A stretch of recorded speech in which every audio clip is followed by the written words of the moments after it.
Ramkanali OP क्षेत्र के मुंडा धोड़ा में सोमवार को भाजपा झारखंड प्रदेश अध्यक्ष सह प्रतिपक्ष के नेता बाबूलाल मरांडी पहुंचे और उस क्षेत्र का मुआयना किया जहां 5 सितंबर को भूस्खलन होने से जान माल की क्षति हुई थी। बारीकी से मुआयना करने के बाद वहां पर निवास करने वाले लोगों से बातें की और उनका हाल चाल लिया। बाद में प्रेस को संबोधित कर उन्होंने क्या कुछ कहा, आइए जानते हैं। घटना जानने के बाद कि हमने तय किया था कि बार बार इस क्षेत्र में घटनाएं हो रही हैं। एक सेकंड धनबाद जिला में, तो इस बार मैं खुद आकर के थोड़ा सा अपने से उसकी मुआयना कर लूँ, देख लूँ, वहाँ के लोगों से थोड़ा हाल चाल हम समझ लें क्या स्थिति। आने के बाद मैं ये कह सकता हूँ, जिस प्रकार से यहाँ खदानें हैं चल रही हैं और जिस प्रकार से यहाँ खतरे की जिसको कहते हैं अलार्मिंग सिचुएशन, लेकिन इसके बाद भी राज्य सरकार की नींद नहीं खुली। जबकि यहाँ के लोग जैसे अभी बता रहे थे कि हम लोग काबे से कह रहे हैं कि हम लोगों को कहीं पुनर्वास किया जाए, यहाँ से कहीं हटाया जाए। तो राज्य सरकार का काम था इन लोगों को यहाँ से बिना विलंब किए, क्योंकि बीसीसीएल का कोई जमीन की कमी नहीं है, राज्य सरकार के पास भी जमीन की कमी नहीं है, कहीं भी कोई आइडेंटिफाई करके और वहाँ लोगों को ला करके ले जा करके बसाते हैं। इस इलाके में लोगों ने जैसा बताया हमें कि 50 से करीब परिवार लोग, तो 50 लोगों को बसाने के लिए कितनी जमीन की जरूरत है? 10-10 डिसमिल भी देंगे तो 500 डिसमिल हो गए, यानी 5 एकड़ जमीन की जरूरत है। तो धनबाद जैसे जगह में बीसीसीएल को 5 एकड़ क्या कहिए को एकड़, हजारों एकड़ जमीन पड़ी हुई है, तो कहीं भी लोगों को इस लोगों को बसा सकते हैं। क्योंकि इसके लिए राज्य सरकार को पहल करनी चाहिए, यहाँ के उपायुक्त को पहल करना चाहिए। और जो कोयला की चोरी हो रहा है, यहाँ के जो एसपी है, पुलिस कप्तान है, उसको पहल करना चाहिए। कोई भी अगर यहाँ इलीगल कोयला लोग ले जा रहे हैं, चाहे ट्रक से ले जा रहे हैं, चाहे जैसे भी लोग कटिंग कर रहे हैं, उन लोगों को पकड़े, उनको गिरफ्तार करें, उनको जेल में डालें। आप प्रतिपक्ष तब ये सारी चीजें रुकेगी। आप प्रतिपक्ष के नेता हैं क्या? मैं तो यही इसीलिए आया हूँ ना, देखने के लिए। प्रतिपक्ष के नेता हम लोग तो देखेंगे, आवाज उठाएंगे, सरकार से कहेंगे इस पर कार्रवाई करो, नहीं तो आगे हम सब लोग आंदोलन करेंगे।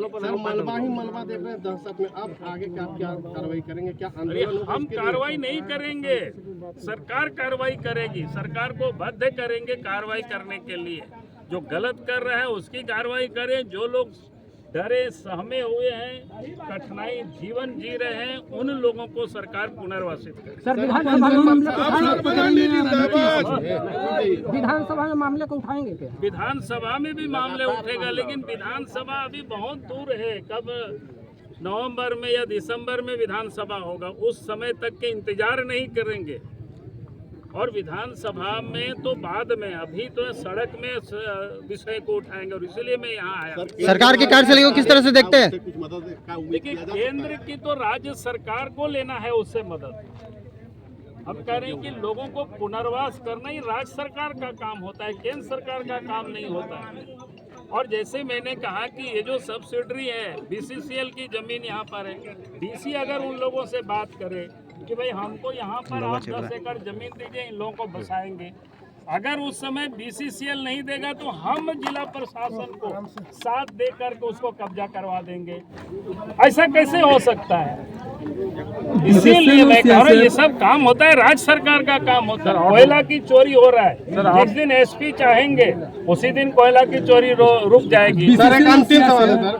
दूसरे साइड भी एक और बड़ी घटना हुई थी अम्बे आउटसोर्सिंग में, जिसमें 6 लोग हताहत हुए थे और डीजीएमएस के रूल नहीं पालन होता, उसके लेकर क्या कहेंगे? क्योंकि बीसीसीएल की कहीं उससे भी हम बात करेंगे बीसीसीएल के डीजीएमएस से, कि ताकि वो लोग इसको फॉलो करें, उसको देखें ठीक से, ताकि फिर कोई इस प्रकार के। दूसरी ओर पलटावार करते हुए बीकेएमएस के केंद्रीय सदस्य प्रदीप महतो ने प्रेस वार्ता कर क्या कुछ कहा, आइए जानते हैं। उद्देश्य हमारे जेएलकेएम के द्वारा रखा गया था, लक्ष्य इस बात का था कि आज जो घटना अंगारपत्रा में हुई है, आज विगत 4 दिन से मां अम्बे कंपनी के 6 मजदूरों की मौत हो गई, जिसके मुआवजा के लिए हम लोग डे 1 से संघर्ष करते हुए, लड़ाई लड़ते हुए हमारे पार्टी के सुप्रीमो भाई जयराम महतो जी भी आए। हम लोग ने लड़ाई लड़ा और उसको एक सम्मानजनक उनको मुआवजा दिया गया। तत्पश्चात आज झारखंड के प्रथम मुख्यमंत्री आज बाबूलाल मांडी जी पहुंचे। हम सवाल करना चाहते हैं कि आखिर ऐसी विडंबना आई। आज से महज 15 या 1 महीना पहले केसरगढ़ा में लोग इसी तरह भूधसान में घुसे थे, तेतुलमाड़ी में घुसे, उस समय मारंडी जी को याद नहीं आए।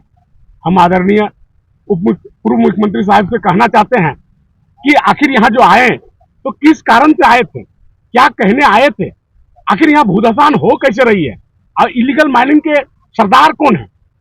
उन लोगों को हमारा प्रश्न है कि आखिर जेलकम पार्टी इस बात का विरोध करती है कि आखिर यहाँ अवैध माइनिंग पूरे बाघमारा में अगर चल रही है, अगर 100 माइनिंग चल रहे हैं तो उसमें 99% जो माइनिंग चल रहे हैं वो स्थानीय विधायक के मार्फत चला जा रहा है। और ये किनका प्रोटेक्शन में आए थे और किस कारण यहाँ पहुंचे थे, हम ये सवाल पूछना था। नुकसान होता है या कोई घटना होता है तो कोई भी जनप्रतिनिधि आने का अधिकार नहीं, हम ऐतराज क्यों है? हम ऐतराज नहीं कर रहे हैं, हम उसकी कार्यशैली पे प्रश्न उठा रहे हैं कि हमारे पूर्व मुख्यमंत्री साहब आए, यहाँ के स्थानीय विधायक 16 साल से यहाँ शासन कर रहे हैं, फिर ऐसी कुव्यवस्था कैसे है, इतनी देर कैसे लग जा रहा है, यहाँ के जनप्रतिनिधि अभी तक क्यों नहीं पहुंचे? तो राज्य सरकार पे दोष मर रहा है सारा कुछ का। अरे किन्हीं की हो, स्थानीय विधायक किनकी है, जिस पार्टी की उसकी दायित्व पहले बनती है। राज्य सरकार निश्चित तौर पर सरकार जिनकी है उनकी दायित्व बनती है, लेकिन स्थानीय विधायक तो यहाँ भाजपा के हैं, तो भाजपा का क्या प्रोटेक्शन के लिए आए थे कि मुआवजा के लिए आए थे? मुआवजा तो हो गई, तो किन बातों के लिए मारंडी साहब आए थे, ये मेरा प्रश्न था। मेरा कोई ऐतराज नहीं है, जनप्रतिनिधि वो आए, हम स्वागत कर रहे हैं, हमारे बागमारा की धरती में आए, उनका हम स्वागत करते हैं दलीय आधार पे, लेकिन विचार से तो हमारा विरोध रहेगा कि किस बात के लिए आए उन 6 लोगों का। मतलब कहना है कि वो जो आए वो समझ से परे है, समझ से परे है, किस भावार्थ से आज पहुंचे।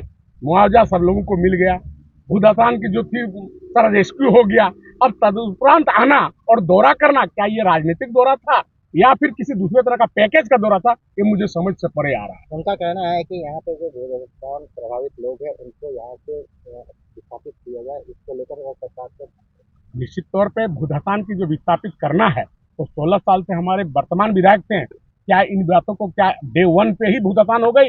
इससे पहले उन लोगों का मुद्दा था कि हमको विस्थापित होना चाहिए, या सीओ साहब बीडीओ साहब यहाँ के हैं तो क्या माननीय स्थानीय विधायक की बात नहीं मानते हैं क्या? उन लोग विस्थापित नहीं कर सकते हैं क्या? अगर नहीं कर सकते हैं तो फिर काहे को विधायक और किन बातों के लिए विधायक?